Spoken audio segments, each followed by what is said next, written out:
Buenas tardes de nueva cuenta. Hoy quiero compartir con ustedes una enseñanza a la cual he titulado El ser y el hacer. Y por si no se notaba, ¿verdad? Vamos a basarnos en el pasaje de aquella higuera a la cual llega Jesús a tratar de comer. Vamos a explicarla, ¿verdad? Y vamos a ver qué es lo que quiere Dios de nosotros y por qué hizo lo que hizo Jesús en ese momento. Antes de iniciar, les pido me acompañen a poder orar. Padre, te damos gracias en esta hermosa tarde por la bendición que tú nos das, Señor, de poder estar en este lugar, y los que no han podido llegar, Padre, bendícelos ahí donde ellos estén. Sánales si es que están enfermos y suplen todas sus necesidades si es que quizás no tuvieron el recurso para poderse trasladar. Gracias te damos, Padre bueno, porque tu misericordia nos ha alcanzado y eres tú quien nos enseña a través de tu palabra. Ayúdame, Señor, a hablarla con denuedo, a hablarla en tu verdad, para poder expresar lo que tú quieres que el día de hoy aprendamos. En el nombre de Cristo Jesús. Amén y amén. Bueno, vamos rápido, ¿verdad? Al objetivo. El objetivo de esta enseñanza es diferenciar claramente entre hacer las cosas por simple compromiso o apariencia humana y hacerlas desde el ser como fruto de un corazón alineado con Dios. Y esto se tiene que hacer en todos los ámbitos de nuestras vidas, ¿verdad? A veces que entre los matrimonios, alguno que otro dice, pues si te lo tengo que pedir es porque no lo quieres dar. Bueno, realmente esto no aplica porque pues nos casamos con una persona que, disculpen la expresión, no adivina el pensamiento. Si nosotros necesitamos algo, tenemos que decírselo. No nos casamos con Dios, ¿verdad? Dios sí, nada más lo pensaste, nada más lo sentiste y Él lo sabe, ¿verdad? Entonces no es que digamos, es que no me lo quisiste dar, no, es que no me lo pediste, entonces no te lo puedo dar. Y a lo mejor pasa, ¿verdad? Como a veces algunas personas hacemos las cosas en algún momento. Yo veía a una persona, después de que acababa de llover, se hacían grandes charcos. Todos nosotros adultos sabemos de antemano qué cosa es un charco, ¿verdad? Y entonces iba un señor con un niñito caminando y le decía insistentemente, brinca el charco, brinca el charco. Y el niño pues se lo quedó viendo y pasó por en medio del charco sin brincarlo. Y entonces el señor lo empezó a regañar. Se le acerca a otra persona y le dice, espere señor, tranquilo. Y le dice al niño, oye, ¿sabes qué cosa es un charco? No.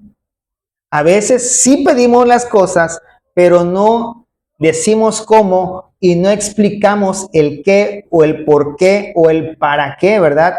Y allí se pierden valiosos segundos, y los que perdió aquel niño en ese momento y que hizo las cosas como papá no quería. Pero es que papá no fue específico. ¿Cuántas veces nos ha pasado así con nuestros hijos? ¿Sí? Les pedimos una cosa, ellos entendieron otra, no confirmaron ni ellos con nosotros de que habían entendido bien, ni nosotros con ellos de que nos habían entendido bien, y cuando vienen a ver el resultado no es el esperado y empiezan las inconformidades. Y esto también pasa con el matrimonio y por lo tanto también pasa en nuestra vida cristiana, ¿sí? Creemos que Dios quiere que hagamos tal o cual cosa y nos dedicamos a hacerla, pero Dios nunca nos dijo nada, ¿verdad? Específicamente a nosotros. Por eso es que, y a lo mejor me compro algunos enemigos por ahí, hay iglesias que tienen pastores que son independientes, que no tienen una cobertura, y ellos dicen, es que yo quiero servir al Señor, pero no es lo que tú quieras, es lo que Dios diga que debemos hacer, cómo lo debemos hacer y en qué tiempo debemos hacerlo, ¿sí? El hecho de que Dios te haya llamado, te haya puesto una inquietud en el corazón de servirle y de agradarle, significa que sí, Dios quiere que todos le sirvamos, pero hay un tiempo de preparación para que ese servicio se pueda hacer verdaderamente bien y no nada más para cumplir. Y no vamos a caer en esa doctrina que tienen aquellos que dicen, bueno, hacen como que me pagan, hago como que trabajo. Y esto no es así, ¿verdad? Entonces todo esto lo vamos a ver a través del pasaje de la higuera estéril, ¿sí? Vamos a comprender cómo pasar del activismo religioso a una vida de obediencia que realmente agrada al Padre, ¿sí? No voy a diezmar porque el pastor me dijo que yo diezme, sino porque la palabra me dice que hay bendición en ello. No voy a servir porque yo veo que el pastor pues ya hace todo y no hay nadie que le ayude. No, voy a servir porque yo quiero agradar a Dios, ¿sí? Siempre tenemos que ir revisando cuáles son mis motivaciones para hacer tal o cual cosa. Vamos a leer entonces este pasaje que está en Marcos capítulo 11, versículo del 12 al 14. Al día siguiente, cuando salieron de Betania, tuvo hambre Jesús. Y viendo de lejos una higuera que tenía hojas, fue a ver si tal vez hallaba en ella algo. Pero cuando llegó a ella, nada halló sino hojas, pues no era tiempo de higos. Esto es importante. No era tiempo de higos. Entonces Jesús dijo a la higuera, nunca jamás coma nadie fruto de ti. Y lo oyeron sus discípulos. Y aquí nos pueden venir varias preguntas, o al menos una. Bueno, y si no era tiempo de higos, ¿por qué Jesús hizo esto? Bueno, para comprender por qué Jesús reprendió a la higuera cuando no era tiempo de higos, es necesario entender primeramente, ¿verdad?, la botánica de la región. ¿Alguien aquí ha sembrado una higuera? ¿Ha cosechado higos? No, ¿verdad? Ok, entonces tenemos que empezar a indagar porque en esto hay bastante enseñanza. También tenemos que conocer las costumbres de Judea del siglo I, que es el que estábamos allí empezando, ¿verdad? Es el primer siglo. Entonces, ¿de qué nos habla la botánica? La higuera es una planta, un árbol, ¿verdad?, que da señales. Y en primavera, que es la época en la que estaban ellos cercanos, ¿verdad?, porque estaban en la Pascua, ¿sí?, cercanos a la Pascua. Recordemos que todo esto viene siendo algo que desemboca en la Pascua, precisamente con la crucifixión de Jesús. Y las higueras, decía el pasaje, que estaba llena de hojas, ¿verdad? Bueno, lo primero que hacen las higueras es que desarrollan hojas verdes, pero al mismo tiempo, con las hojas verdes, van produciendo, van desarrollando, ¿verdad?, unos pequeños frutos comestibles tempranos que todavía no son higos, pero que ya junto con las hojas deberían estar creciendo. No son higos maduros de otoño, porque estamos en primavera, ¿verdad? Pero sirven para calmar el hambre de los viajeros. Es decir, todo viajero sabe que en esa temporada de primavera tienen un sustento cada vez que se acercan a una higuera, ¿sí? Esos frutos tempranos que todavía no son higos maduros, apenas es una frutita, pero tú te la comes y te provoca saciedad, ¿verdad? Entonces aquí, lo que Jesús estaba reprendiendo era el mensaje hipócrita, mentiroso o falso, como ustedes lo quieran decir, que estaba enviando la higuera. La higuera, al estar llena de hojas, ¿cuál era el mensaje que tú recibías desde lejos? Estoy llena de estos frutitos que tú te puedes comer. Todavía no tengo higos, pero ya los tengo. Y entonces, todos los caminantes, todos los viajeros, Jesús era un viajero, se acercan a la higuera con la esperanza de que estos frutillos ya estuviesen ahí, porque era una promesa que a lo lejos el árbol estaba manifestando, era una promesa visual. Ahí hay una higuera, mira, es primavera y está llena de hojas. Ahí vamos a saciarnos ahorita. Espérenme tantito, ¿verdad? Llegas tú y ¿qué encuentras? Hojas. Nada más que hojas, exactamente, ¿verdad? Entonces, esta higuera estaba mintiendo. Y también recordemos que todo lo que Jesús hacía lo relacionaba con lo que estaba sucediendo en esa época. ¿Qué pasaba con los fariseos? Daban una fachada de piedad. Pero en realidad, ¿cómo les llamaban incluso Juan el Bautista? Generación de víboras, sepulcros blanqueados. Por fuera están bonitos, pero por dentro, ¿qué hay adentro de un sepulcro? Cosas agradables. No, ¿verdad? Pudrición. Entonces, el diagnóstico de Jesús en este momento que se acercó al árbol, que ostentaba un follaje exuberante, ¿verdad? Pues fue, la higuera está mintiendo. El análisis profético y teológico. Jesús no actuó ni con enojo, no actuó con frustración personal. Esto es una acción profética dramatizada, ¿sí? Similar a la que vemos nosotros. ¿Cuántos hemos leído los libros de los profetas? Uno o dos. Bueno, vamos a ver un ejemplo. Bueno, no les voy a decir nombres, pero hubo un profeta al que Dios le ordenó casarse con una prostituta, ¿sí? Esa prostituta le fue infiel y lo abandonó.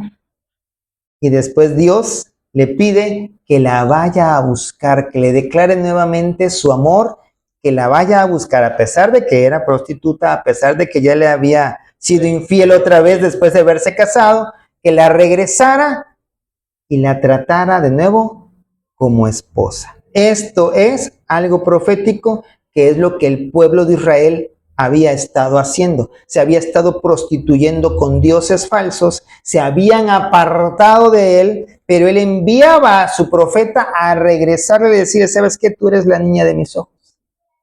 ¿Sí?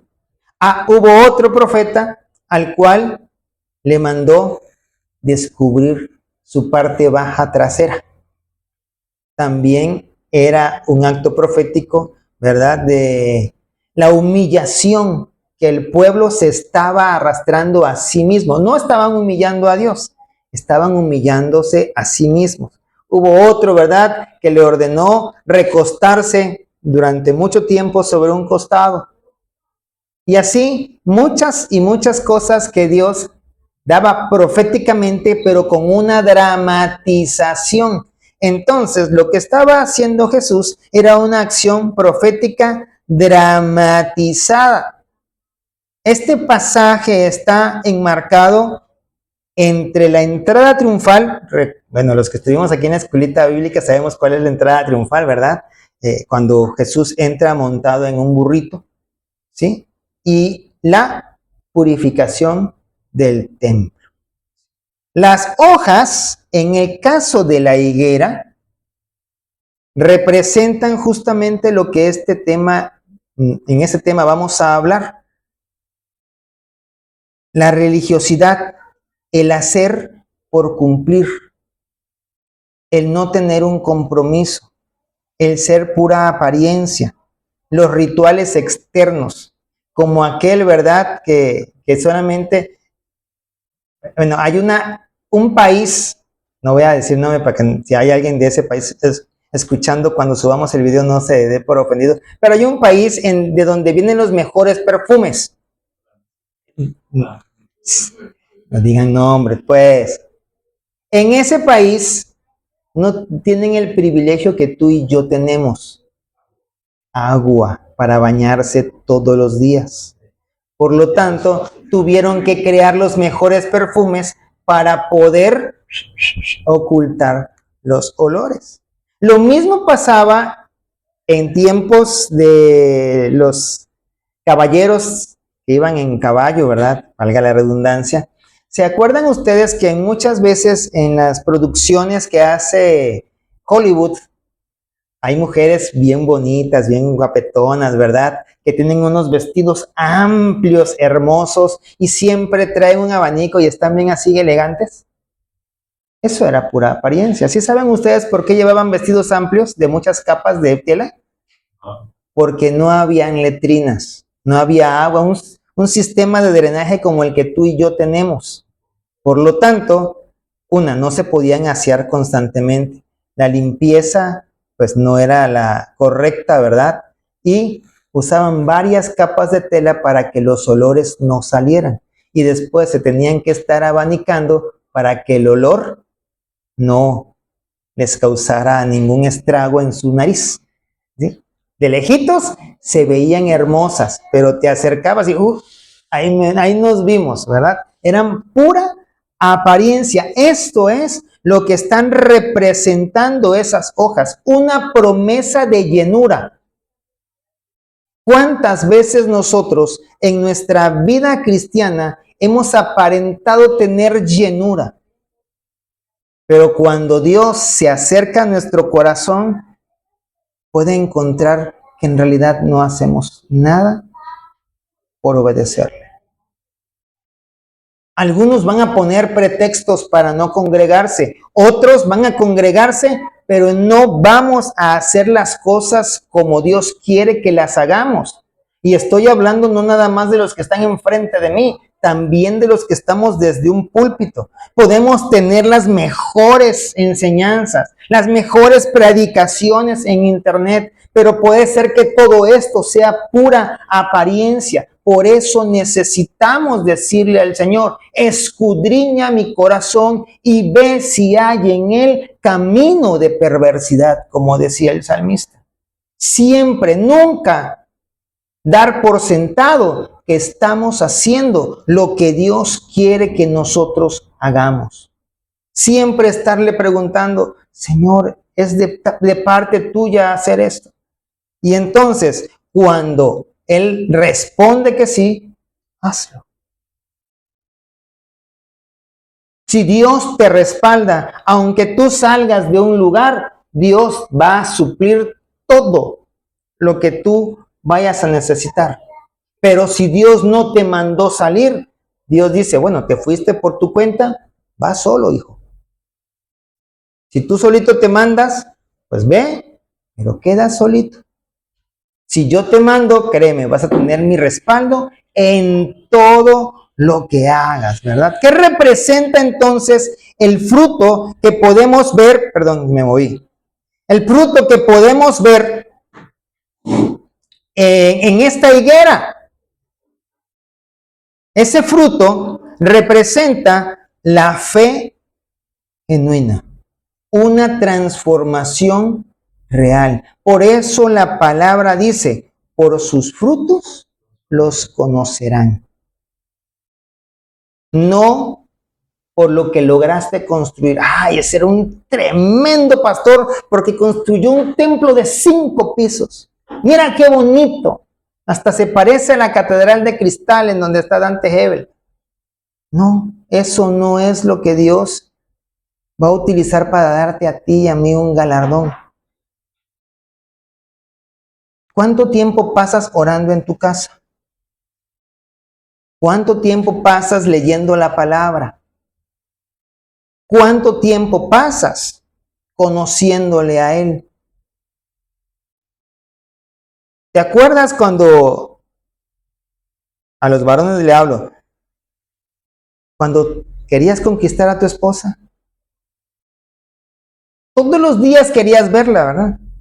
No pasaba un día, incluso si no la podías ver, ahí estabas en el celular, le marcabas, ¿verdad? Le llamabas. Quería yo escuchar tu dulce voz.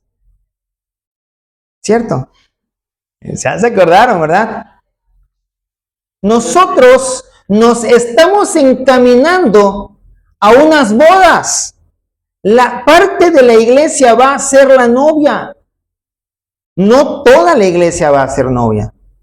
Solamente aquellos que están procurando el enamoramiento constante con su novio, que es Jesús. Pero si pasamos más tiempo con otras cosas, ¿de quién nos vamos a enamorar? ¿Será que del novio o de las otras cosas? Y entonces viene a relucir el ejemplo que les daba yo de aquel profeta que lo mandó a casarse con una prostituta. Estamos haciendo eso. Queremos disfrutar de las bodas, pero hoy no queremos pasar tiempo con el novio. Como que no cuadra. Necesitamos nosotros verdaderamente pasar tiempo con nuestro amado. No me estoy refiriendo nada más a las reuniones que hay. Por supuesto que tenemos que congregarnos. La palabra nos lo dice. No se dejen de congregar como algunos tienen por costumbre. Y ponemos infinidades de pretextos y lo sé porque yo los ponía también en mis inicios. Estoy cansado. No tengo dinero. Hay mucho sol. Está lloviendo. Hay mucho frío. Todo para mí era un pretexto perfecto para no congregarme. Me caí en el baño una vez, ¿verdad? Y pues ya no voy, me caí en el baño, me quedo a sobarme. Y así, un día, hasta puse, según yo, prueba al Señor, y la verdad, me salió bien. Porque dije, Señor, pues si no hay ninguna película buena, me voy al templo. Así le dije yo al Señor, imagínense qué tamaño de cabezón. Pretexto. T-O-N-T-O. No vamos a decir la palabra tal cual. Me acuesto en mi hamacota, prendo la tele. No llevaba yo ni 2 minutos viendo la tele buscando película y ¡pum! Se va la luz. Dije yo, algo normal en Villahermosa. Normal. Cuando llueve es normal. Me fui. De esa misma línea, no el mismo medidor, pero recordemos que las líneas están en la calle, ¿verdad? Y de ahí cuelgan varios cables para que surtan a diferentes medidores. Yo sabía que de esa misma línea tenía la luz también mi hermano, y entonces le pregunto, oye, ¿tienes luz? Me dice, sí. Y dije, ya regresó. Me meto a mi cuarto, a mi departamentito. Prendo. Nada. Oye, ¿en serio tienes luz? Sí, mira, y hasta me prende la luz. Y bueno, ya regresó. Me voy, reviso los fusibles. Estaban bien, la palanca arriba, la pastilla estaba en su lugar, o sea, no estaba botada ni nada. Y yo dije, ya entendí, Señor. Tú quieres que yo no me quede, quieres que yo me vaya. Entonces, no pongamos pretextos de absolutamente nada, porque seguramente Dios no nos va a forzar. No va a pasar con todos como ha pasado conmigo. Pero Dios lo que sí quiere es que tú seas obediente sin la necesidad de estarte forzando. No somos niñitos, ¿verdad? Los papás generalmente a los hijos le decimos, si no te portas bien, no te dejo usar tal cosa. O no te compro aquello que me... ¿Verdad? Sí lo hacemos. Pero Dios no quiere estarnos diciendo, bueno, si no oras, entonces yo no te voy a dar gracia ante los ojos de tu jefe. No nos los va a decir. Pero tú lo vas a ver. Por lo mismo que leíamos el otro día en Deuteronomio 28. Dice, si escucharas y obedecieras la voz de Jehová tu Dios que te habla, y entonces te seguirán y te alcanzarán esas bendiciones. Pero si no lo escuchas y sobre todo no lo obedeces, te seguirán y te alcanzarán estas maldiciones. ¿Las maldiciones te las manda Dios? No, las acarreamos nosotros mismos con nuestros actos. Dios lo que quiere es bendecirnos, no como algunas personas que dicen, no, Dios es un Dios malo porque busca destruir al hombre. No, Dios no busca destruir a nadie. Si Dios buscara destruirnos, nos hubiese pedido que nosotros buscáramos la forma de pagar por el pecado que teníamos. Él mismo proveyó el sacrificio, Él mismo proveyó el camino. Lo único que te está pidiendo a ti es: cree en mí. No hagas sacrificios mecánicos. No hagas oraciones públicas y vacías. Nada más luego, ay, para que el pastor vea que estoy orando. Hay veces que yo vi que habían personas que estaban con el celular, no aquí, estaban con el celular. Pero el pastor a veces pasaba por la parte de atrás y en cuanto veían que el pastor venía, ya levantaban. No, esto no es así. Desde que empieza el servicio, el servicio es importante desde la oración inicial. Dios empieza a hablar desde la oración inicial y sigue hablando incluso en la oración final. No tenemos que estar con distracciones.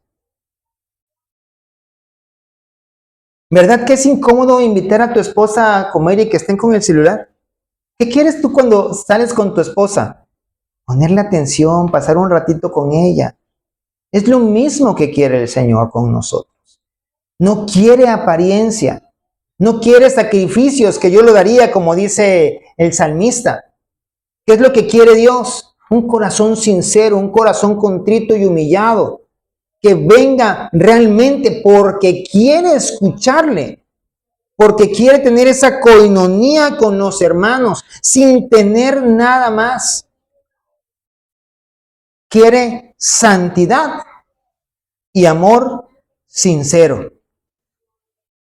Cuando hacemos las cosas por cumplir, es decir, presentamos una enfermedad que se llama religiosidad, intentamos ganar la aprobación o evitar la culpa. Conocí a una persona que me decía: sí, yo sé, hermano, que tengo un montón de pecados, pero todos los domingos voy al servicio. Como si ya con eso quedara subsanado todo lo que hagamos mal. No, venir al servicio es una parte, pero también dice la palabra que abogado tenemos para con el Señor. ¿Quién? Jesucristo. Entonces, que vayamos al trono de la gracia, en el cual hallaremos el oportuno socorro y podamos pedir perdón. No dice, bueno, te voy a perdonar por lo que tú hagas. No, pide perdón. Si tenemos esa enfermedad llamada religiosidad, nuestra motivación es aparentar. Es tener nada más una costumbre bonita, sana. No le hago daño a nadie. O también miedo al que dirán: es que si dejo de ir al servicio, va a estar el pastor. Oye, no te vi. ¿Qué te pasó? ¿Necesitas que yo vaya por ti? No, mejor me ahorro eso, estoy un ratito allá y después, vámonos a vivir la vida porque es una y se acaba. No, no es así. Cuando tenemos religiosidad, nuestras hojas van a ser verdes, pero vamos a estar vacíos. Y esto va a redundar en un cansancio. Ya no vas a encontrar la hora de que el servicio termine. No veniste a lo que debías haber venido. ¡Ay, el pastor ya se tardó! Recuerdo una vez que mi pastor se tardó 1:30 en una prédica y todavía no terminaba. Y todavía nos pregunta, nos dice: ya me tardé. ¿La dejamos ahí o le seguimos? Y todos a una sola voz le decimos: no, sígale. ¿Por qué? Porque estábamos hambrientos. No era mentira, era real. Y terminamos, nos echamos 2 horas, porque ya el pastor le bajó, ¿verdad? Y ya no se extendió tanto, pero sí nos echamos 2 horas y era maravilloso. En Villahermosa se hacían 3 servicios, uno a las 8, uno a las 10 y uno a las 12. Yo estaba en los 3, por decisión propia, pudiéndome ir después de las 2 horas porque era 1 hora de alabanza, 1 hora de enseñanza y vámonos cada quien a su casa. No, yo me echaba 6 horas ahí. los 3 tiempos de alabanza, las 3 enseñanzas, aunque dijera, es que están repitiendo lo mismo, ¿qué te importa? Yo quiero escucharlo otra vez. Y ahí me quedaba yo 6 horas, ciertamente. Yo vivía solo, no tenía absolutamente ningún otro compromiso, ¿verdad? Y me podía yo pasar allí. Y era maravilloso. Cuando nosotros tenemos identidad, es decir, hacemos las cosas para agradar a Dios, actuamos con gozo desde la aprobación de Dios. Es decir, no empezamos a hacer las cosas para que Dios se agrade de mí. Yo sé que ya se agradó, ya fue a la cruz su hijo, ya murió por mí, me dio un valor que nadie me daba. Dijo, este muchacho vale la sangre de mi hijo, es importante para mí. Entonces yo desde esa identidad empiezo a hacer las cosas con alegría, con entrega, por agradecimiento a aquel que me salvó, que murió y resucitó por mí. Gratitud, amor e intimidad con el Padre. Esa es o debería ser mi motivación, la de cada uno de nosotros. Tíquico, a pesar de que se estaba ahí durmiendo, ahí siguió, se cayó, fue resucitado. Pero él se estaba gozando allí, no dijo, pues ya me cansé, ya me voy, ahí nos vemos. Ya tardó mucho Pablo, porque dice que la enseñanza se extendió hasta la medianoche. No sé a qué hora habrá empezado Pablito, pero se extendió hasta la medianoche, ya era tarde.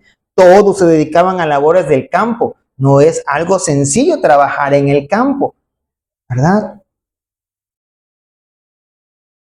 Esta identidad realmente produce un fruto nutritivo.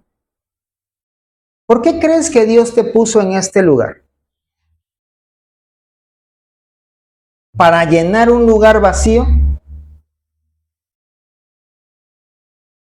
¿O para ser ejemplo de santidad para los demás? A ti que, y quiero que esta expresión se entienda bien, ¿verdad? A lo mejor a veces suena muy duro. A ti que no te importe lo que piensen los demás. Tú básate en lo que Dios quiere de ti. Ay, es que ese hermano está muy nuevo. No acaban de llegar ni hace medio año. Y mira, ya anda en todo. Como que quiere agradarle al pastor. No, tú no te pongas a escuchar esas voces. Tú estás agradando a Dios. Tú sabes que no lo haces por llenarle el ojo al pastor o porque le vayas a pedir algo. Yo recuerdo, ustedes no lo conocen, pero el pastor Manuel, usted sí la conoce, ¿verdad? El pastor Manuel se casó con la hija de nuestro apóstol. Y él desde siempre estuvo sirviendo, desde que conoció del Señor. Pero no servía por el hecho de querer ganarse a la hija del apóstol. Dice, yo tenía miedo de ir y decirle a mi pastor, oiga, déjeme permiso de salir con su hija, para que no fuera a pensar, él mismo lo dice, ¿verdad? Que yo hacía todo nada más con ese fin. Eso es lo que nosotros tenemos que buscar siempre, agradar a Dios. Y entonces el resultado va a ser gozo, paz y un fruto que permanece. Y ese fruto que tú vas a dar va a ser de ejemplo a los demás y los va a alimentar, porque sí o sí van a decir, wow, si él apenas lleva 6 meses y ya está sirviendo de esa manera al Señor, ¿yo qué estoy esperando? Llevo 6 años sentado en una silla y no hago nada. Como que vas a empezar me tengo que activar. Entonces tú no te detengas. Si Dios te dijo, hazlo así, sigue trabajando para poderlo hacer como Él te dijo que tendrías que hacerlo. Y les está hablando alguien que sabe de esto. Al año de ser ministro de alabanza, Dios me dio el privilegio de dirigir. Lo cual no a todos se les da. Y no digo que yo sea especial, es que Él es especial. Y Él se agrada de aquellos que nos esforzamos en agradarle, que no somos perfectos, que tenemos multitud de errores. pero que nos esforzamos, así como David, que tampoco fue perfecto, pero dice la palabra que su corazón era conforme al corazón de Dios. Eso es lo que Dios espera de ti. No espera perfección. Él sabe que tú no puedes ser perfecto, pero también sabe que separados de Él, nada podemos hacer. Ejemplos de sacrificios o de cosas de la vida cotidiana que pudieran hacerse con apariencia. El servicio en la iglesia. Cuando se hace por cumplir, se sirve en la puerta. No quiero decir que todos los que sirven en la puerta lo hagan por apariencia, ¿eh? Se sirve en la puerta o en un ministerio solo por compromiso. Pues ya no hay nadie, ya ni modo, me levanto yo. O sea, no es así. Deseando que la reunión acabe pronto o buscando que los líderes reconozcan el esfuerzo. Para agradar a Dios, cuando se hace para agradar a Dios, servir reconociendo que primero somos hijos amados, usando nuestros dones con alegría para bendecir a otros, sin importar si alguien nos da las gracias o no. Pero somos seres humanos y nos gusta que todos nos agradezcan, ¿verdad? Cuando decimos buenos días y nadie te contesta, ¿qué haces? Otra vez, buenos días. Y si nadie te contesta, oye, es que nadie tiene educación y pum, te vas. No pasa nada, no te contestaron, no importa, tú demuestra tu educación porque eso marca la diferencia. Va a haber una diferencia entre lo que eres tú y lo que son los demás. ¿Qué otra cosa? La oración y la lectura bíblica. Por cumplir, leo un capítulo a toda prisa únicamente para tachar la casilla del plan anual y tranquilizar la conciencia. No, ya leí la palabra. Ya. Listo, marcado. Ya. Señor, ya oré. Me imagino yo al Señor preguntando, ¿y cuánto tiempo? 2 segundos, pero la oración eficaz del justo puede mucho. Nos volvemos bien bíblicos, ¿verdad? Cuando lo hacemos para agradar a Dios, acercarse a la Escritura como quien se sienta a conversar con su Padre. Yo me recuerdo esas pláticas con mi papá. Vamos brincando de un tema a otro, y si nunca nos tuviéramos que despedir, ¿verdad? Seguiríamos platicando, porque una cosa lleva a la otra y nos reímos de repente y de repente ya estamos allí todos con la lágrima que nos sale por los recuerdos y cosas así, pero es hermoso tener ese tiempo. Buscando escuchar su voz. ¿Te ha pasado así? Que quieres escuchar la voz de hoy no leí la palabra de Dios y te sientas, no estoy en una cita con mi amado y empiezas a leer, ¿verdad? Yo a veces me siento acá, estoy en la mesita, pongo la laptop, conecto mis audífonos y el mundo desaparece. Me pongo a escuchar. Y mi esposa, yo me imagino que se ha de preguntar, ¿qué hará tanto tiempo en la computadora? Seguramente está jugando. Y a veces que mis hijos vienen y se asoman a la pantalla, ¿qué hará tanto ahí? Pues es que me paso escuchando y escuchando y escuchando y escuchando. ¿Cuántos días? El tiempo no importa. A veces paso 1 hora, a veces paso 2, a veces a mí, por la condición de mis ojos, se me complica un poquito leer, entonces lo pongo en audio y entonces tengo la bendición de que lo puedo regresar y me lo vuelven a contar, y si lo quiero repetir, lo vuelvo a empezar desde el principio y así. Un mismo capítulo a veces lo escucho 3, 4, 5 veces hasta que lo entiendo y después ¿será que hay en otra traducción en donde lo pueda yo entender un poquito más? Y después, ya que estoy aquí, me empiezo a buscar los usos y costumbres para poder entender la palabra, porque la palabra no nada más se lee, se estudia. Han venido los jueves, la hemos estado estudiando, se ven las referencias cruzadas vemos e investigamos también los usos y costumbres para poder entender un poquito mejor lo que dice la palabra de Dios. Porque es el Espíritu Santo el que nos la debe explicar. Y cuando hacemos todo este proceso, ¿verdad? Antes de leerla, incluso oramos, es porque estamos disfrutando esa conversación. Por una razón se llama palabra de Dios, porque es a través de ella que Dios nos habla a cada uno de nosotros. Y allí es cuando permitimos que Dios mismo vaya examinando y transforme las intenciones del corazón. Allí es donde Dios nos empieza a redarguir, es decir, a hacernos entender las cosas que hicimos mal, nos hace arrepentirnos de ella y entonces hacer un cambio verdadero. No es por lo que el pastor te esté diciendo, claro, el pastor te va a enseñar, el pastor te va a discipular, pero tiene que ser la palabra de Dios la que te transforme. El pastor no puede ir y hacerte manita de puerco, ora hermano, ora. No, tiene que nacer de tu corazón ese deseo de pasar tiempo con Dios. Porque hay una forma correcta de hacer las cosas, ¿sí?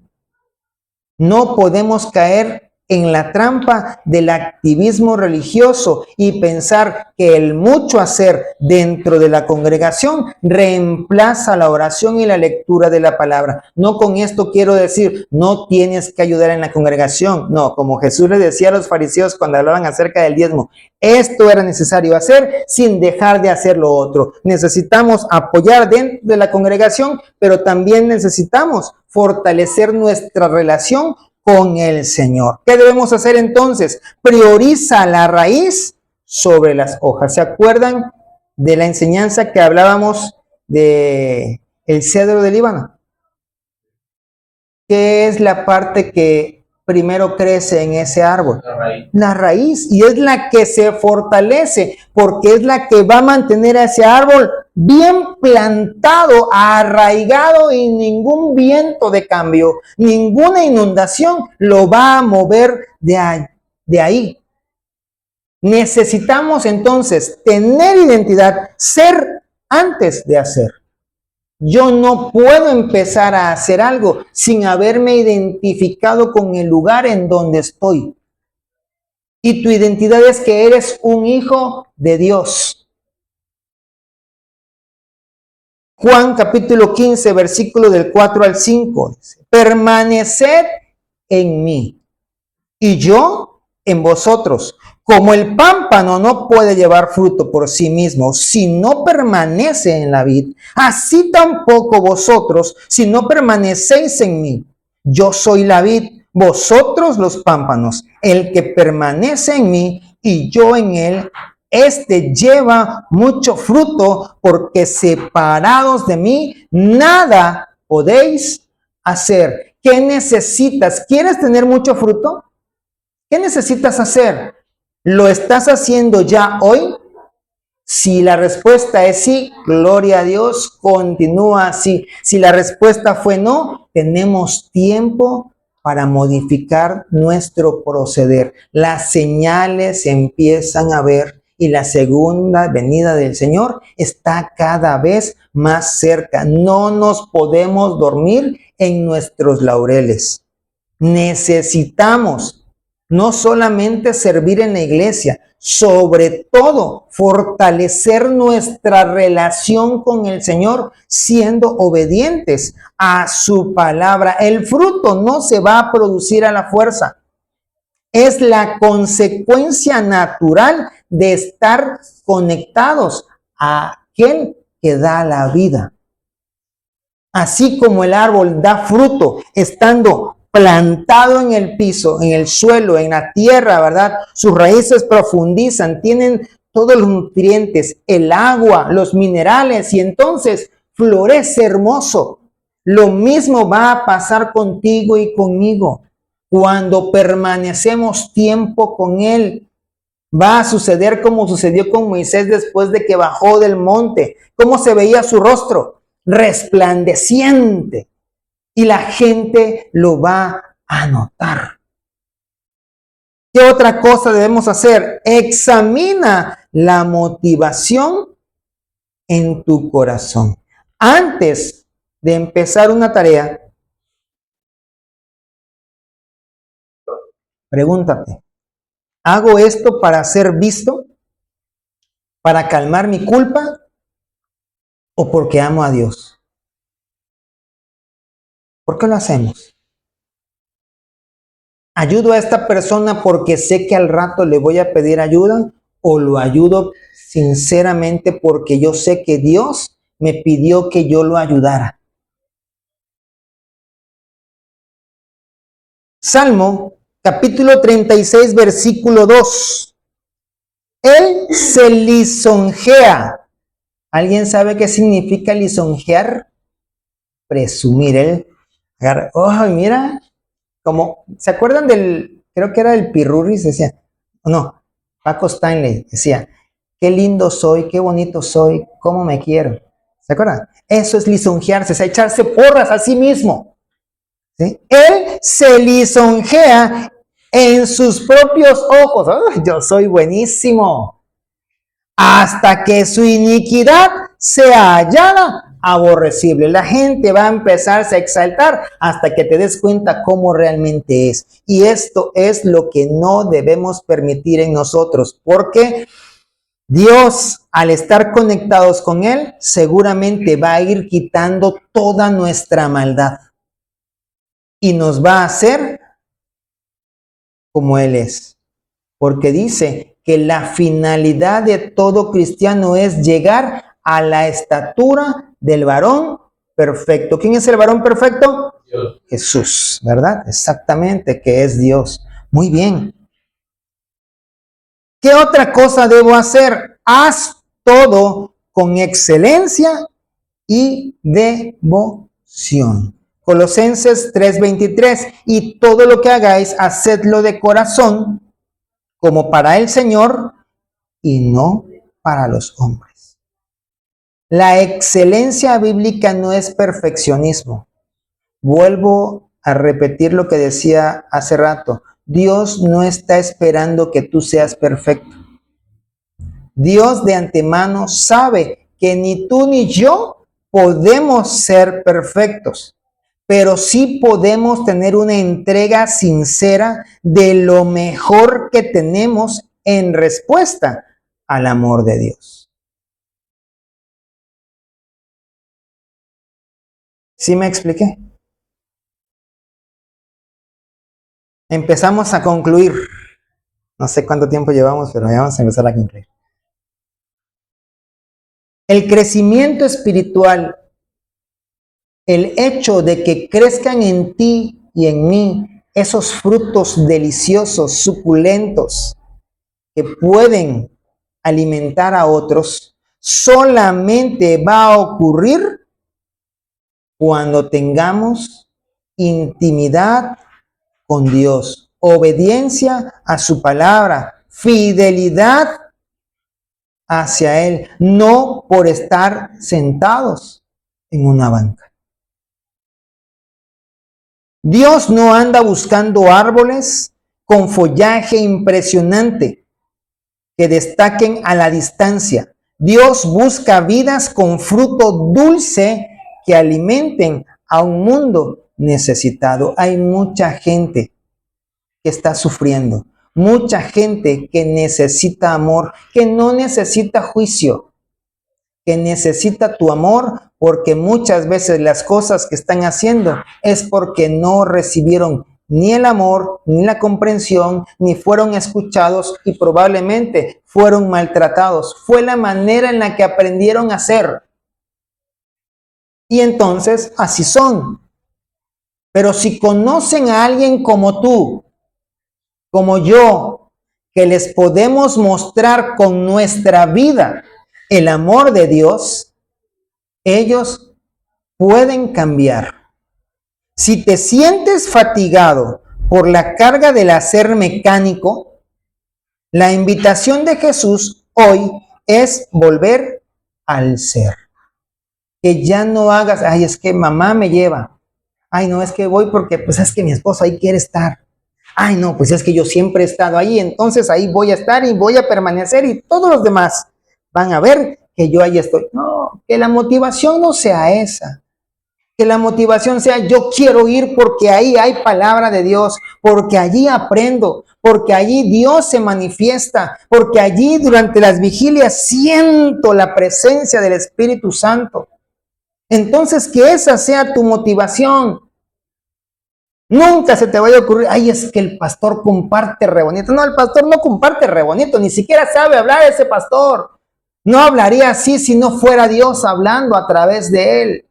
Llega para agradar a Dios. Cuando entiendes quién eres en él, o sea, un hijo perdonado y amado, tus obras dejan de ser una obligación pesada y se convierten en una ofrenda voluntaria de adoración. Pero esta adoración no es durante el tiempo del servicio, es una adoración como en el tabernáculo de David. En el tabernáculo de David, la adoración era las 24 horas del día, los 7 días de la semana.